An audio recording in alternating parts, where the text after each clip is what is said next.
ದಲಿತ ಸಮಾವೇಶ ಮಾಡ್ತೀವಿ ಯಾರು ಇಲ್ಲ ಅಂದಿದ್ದು ಆದರೆ ಶೋಷಿತರ ಸಮಾವೇಶ ಅಂತ ಮಾಡ್ತೇವೆ.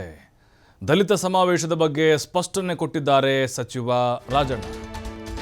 ನೋಡಿ, ದೆಹಲಿಗೆ ಹೋಗಿ ಬಂದ ಮೇಲೆ ಹೇಳಿಕೆಗಳನ್ನು ನೋಡ್ತಾ ಇದ್ದೀವಿ ನಾವು. ಅಂದರೆ ಚರ್ಚೆ ಖಂಡಿತವಾಗ್ಲೂ ಹೈಕಮಾಂಡ್ ಮುಂದೆ ಆಗಿದೆ. ಹೇಳಿದ್ದಾರೆ ಸಮಾವೇಶ ಮಾಡ್ತೀವಿ ನಾವು ಅಂತ. ಅದಕ್ಕೆ ಗ್ರೀನ್ ಸಿಗ್ನಲ್ ಕೂಡ ಸಿಕ್ಕಿದೆ.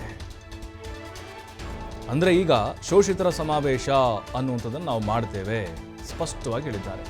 ಎಲ್ಲಿ ಏನು ಅನ್ನೋದನ್ನು ಆಮೇಲೆ ಹೇಳ್ತೇವೆ. ಅಧ್ಯಕ್ಷರು ರಾಹುಲ್ ಗಾಂಧಿ ಅವರನ್ನು ಕೂಡ ಆಹ್ವಾನಿಸ್ತೇವೆ. ನಮಗೆ ಎಲ್ಲರೂ ಬೇಕು, ಅದಕ್ಕೆ ಶೋಷಿತರು ಅಂತ ಹೆಸರಿಟ್ಟಿದ್ದೇವೆ. ಶೋಷಿತರು ಅಂತಂದರೆ ಎಲ್ಲರೂ ಬರ್ತಾರಲ್ಲ ಅಂತ ರಾಜಣ್ಣ ಪ್ರಶ್ನೆ ಮಾಡಿದರು.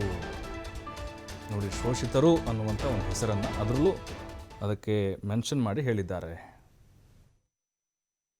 ಸಮಾವೇಶ ಅಂತ ಮಾಡ್ತೀವಿ. ಶೋಷಿತರು ಅಂದರೆ ಬಡವರು, ಎಲ್ಲ ಜಾತಿಯಲ್ಲೂ ಇದ್ದಾರೆ. ಅದರಿಂದ ಶೋಷಿತರ ಸಮಾವೇಶ ಅಂತೇಳಿ ಸೂಕ್ತ ಕಾಲದಲ್ಲಿ ಸೂಕ್ತ ಜಾಗದಲ್ಲಿ ಮಾಡ್ತೇವೆ. ಅದೇ ಹೇಳೋದಲ್ಲ, ಸೂಕ್ತ ಸಮಯದಲ್ಲಿ ಸೂಕ್ತ ಜಾಗದಲ್ಲಿ ಮಾಡ್ತೇವೆ.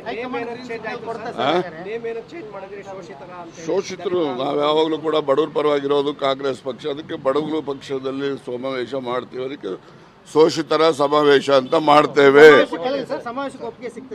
ಸಮಾವೇಶಕ್ಕೆ ಎಐಸಿಸಿ ಅಧ್ಯಕ್ಷರನ್ನು ಕರಿತೀವಿ, ರಾಹುಲ್ ಗಾಂಧಿ ಅವ್ರನ್ನು ಕರಿತೀವಿ. ಅವ್ರು ಬಂದು ಭಾಗವಹಿಸಿದಾಗ ಅದು ಗ್ರೀನ್ ಸಿಗ್ನಲ್ ಇದೆ ಅಂತ ಭಾವಿಸ್ತಿರೋ, ಇಲ್ಲ ಅಂತ ಭಾವಿಸ್ತಿರೋ? ನಾನು ಕೇಳಿಲ್ಲ.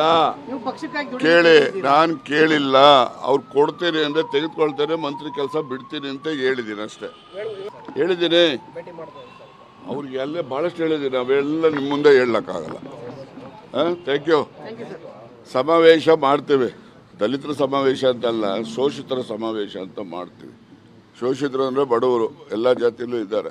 ಅದರಿಂದ ಶೋಷಿತರ ಸಮಾವೇಶ ಅಂತೇಳಿ ಸೂಕ್ತ ಕಾಲದಲ್ಲಿ ಸೂಕ್ತ ಜಾಗದಲ್ಲಿ ಮಾಡ್ತೇವೆ.